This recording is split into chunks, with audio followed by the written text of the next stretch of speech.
દેશના વડાપ્રધાન નરેન્દ્ર મોદીએ સત્તા પર ચૂંટાયેલા વડાપ્રધાન તરીકે સૌથી લાંબો સમય રહેવાનો જવાહરલાલ નહેરુનો રેકોર્ડ તોડી પ્રથમ ક્રમાંક હાસિલ કર્યો છે। ત્યારે આ અવસરે રાજ્યના મંત્રીઓએ અલગ અલગ મંદિરોએ આરતી ઉતારી દર્શન કરી વડાપ્રધાનને શુભેચ્છાઓ પાઠવી હતી। આ જ અંતર્ગત રાજકોટના ખોડલધામ ખાતે કૃષિ મંત્રી જીતુભાઈ વાઘાણી પહોંચ્યા હતા અને ખોડલધામ મંદિરે દર્શન કરી આરતી ઉતારી વડાપ્રધાનને શુભેચ્છાઓ પાઠવી હતી અને આ દરમિયાન તેમણે ખેડૂતો માટે મોટી જાહેરાત કરી છે। ખોડલધામ ખાતે કૃષિ મંત્રી જીતુભાઈ વાઘાણીએ જણાવ્યું કે રાજ્ય સરકાર ખેડૂતોને ઉત્તમ ગુણવત્તાવાળું ખાતર, બિયારણ અને જંતુનાશક દવાઓ ઉપલબ્ધ કરાવવા માટે કટિબદ્ધ છે।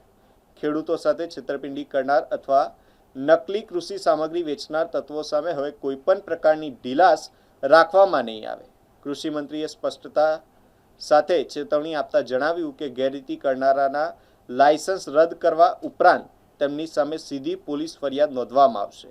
વારંવાર કાળાબજારી અને ગેરકાયદેસર પ્રવૃત્તિઓમાં સંડોવાયેલા લોકો સામે પીબીએમ એક્ટ 1980 હેઠળ જેલ અને દંડની બંનેની કાર્યવાહી કરવામાં આવશે।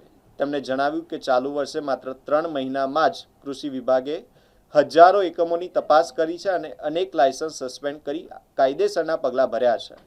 સબસિડીવાળા ખાતરની કાળાબજારી રોકવા માટે પણ સરકારે સતત દેખરેખ રાખવાની ચેતવણી આપી છે અને જણાવ્યું છે। કૃષિ મંત્રી જીતુભાઈ વાઘાણીએ ખેડૂત ભાઈઓને વિશ્વાસ આપ્યો છે કે ખેડૂતોને કોઈપણ પ્રકારનું આર્થિક નુકસાન ન થાય અને તેમને ગુણવત્તાયુક્ત કૃષિ સામગ્રી મળી રહે તે માટે રાજ્ય સરકાર સતત કાર્યરત રહેશે। માના ચરણોમાં આવ્યો છું। અવારનવાર અહીંયા સંસ્થા દ્વારા, સમાજ દ્વારા, સંસ્થાના કાર્યક્રમોમાં અને મારા સન્માનમાં તમામ મુખ્યમંત્રીશ્રીઓ, મંત્રીશ્રીઓ અને સામાન્ય નાગરિક તરીકે, કાર્યકર્તા તરીકે અને પટેલ સમાજના વ્યક્તિ તરીકે પણ અવારનવાર આવ્યો છું। આજે પણ આવવાનું થયું છે। ત્યારે માના આશીર્વાદથી માની વડાપ્રધાન મોદી સાહેબે હંમેશા લોકોની સેવા કરવા માટે કંઈ પણ કરવું પડે એમના માટે હંમેશા સંકલ્પબદ્ધ હોય છે અને માર્ગદર્શન આપતા હોય છે।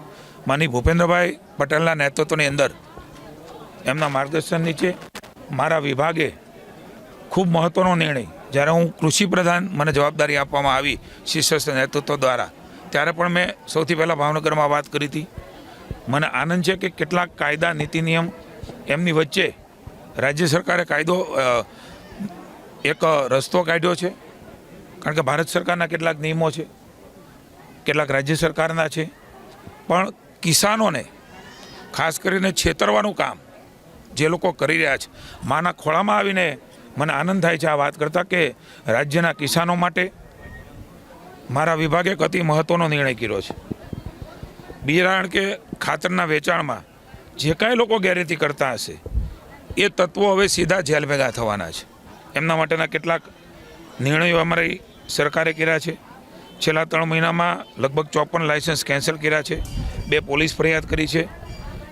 ગુનાહિત પ્રવૃત્તિ આચરતા જે કાંઈ લોકો છે, જગતના તાજ સાથે એ ચેડા કરે છે, સંગ્રહખોરી કરે છે, ડુપ્લિકેટ માલ વેચે છે, ખાતરો ડુપ્લિકેટ વેચે છે, સબસિડીવાળા ખાતર બારોબાર જે લોકો આપી દે છે, એ તમામની સામે ઝીરો ટોલરન્સની નીતિ એ રાજ્ય સરકારે અપનાવવાનો નિર્ણય કર્યો છે અને એના માટે પીબીએમ એક્ટ હેઠળ હવેથી કાર્યવાહી થશે।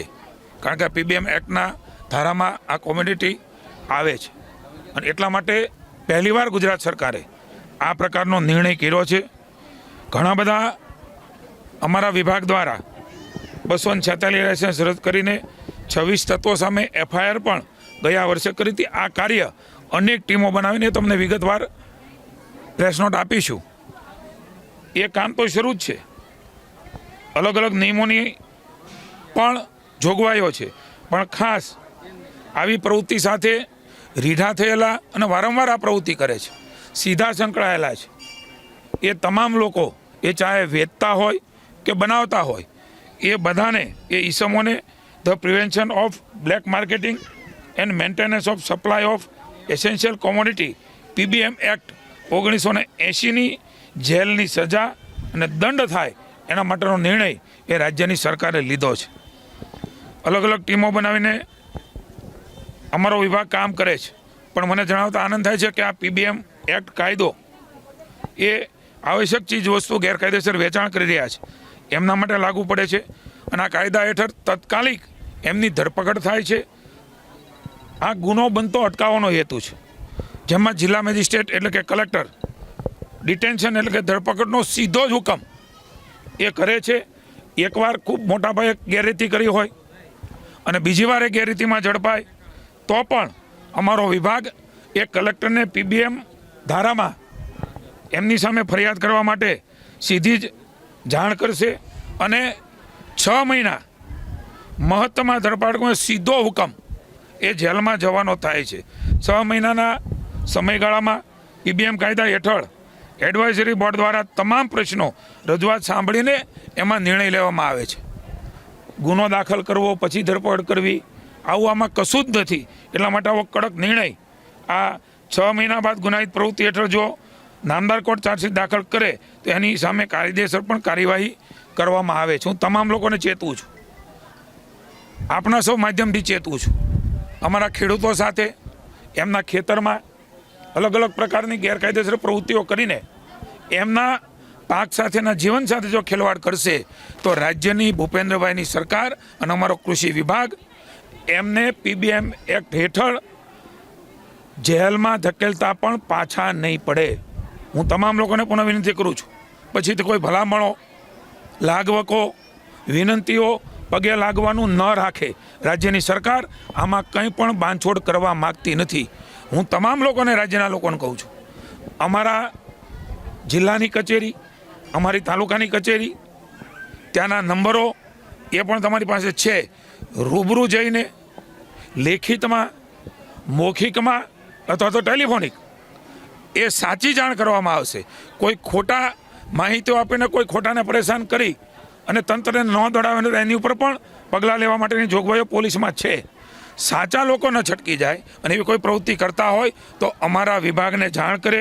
એ ઉપરાંત પણ જંતુનાશક દવા માટે પણ જે કાયદામાં જોગવાઈઓ છે એ ડુપ્લિકેટ ભેળસેળ કરતા હોય એના માટે છેતરપિંડી અને પ્રતિબંધિત દવા વેચાણ કાયદા હેઠળ પણ એ નિયમોમાં એમની ધરપકડ અને જેલની સજા એમાં 1968ના કાયદામાં થઈ શકે છે. હું પણ એકવાર રાજ્યના ખેડૂતોને આશ્વસ્ત કરું છું, તમારી સાથે તમારી આસપાસ કોઈ પણ આ પ્રકારની પ્રવૃત્તિ કરતા જાણવા મળે તો અમારી કચેરીઓમાં આપ જાણ કરજો.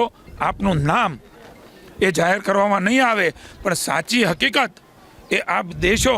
કોઈ પણ જાતની ખોટી હકીકતો નહીં આપવા પણ વિનંતી કરું છું અને તમામ લોકોને પુનઃ એકવાર ચેતવું છું, એ વેચતા હોય તો પણ અને બનાવતા હોય એ પણ. હવે ગુજરાત રાજ્યમાં એમણે પીબીએમ એક્ટ હેઠળ સીધા 6 મહિનાને પછી જો લાગુ પડે તો વધારાની સજા સાથે જવાની તૈયારી એમણે રાખવી પડશે.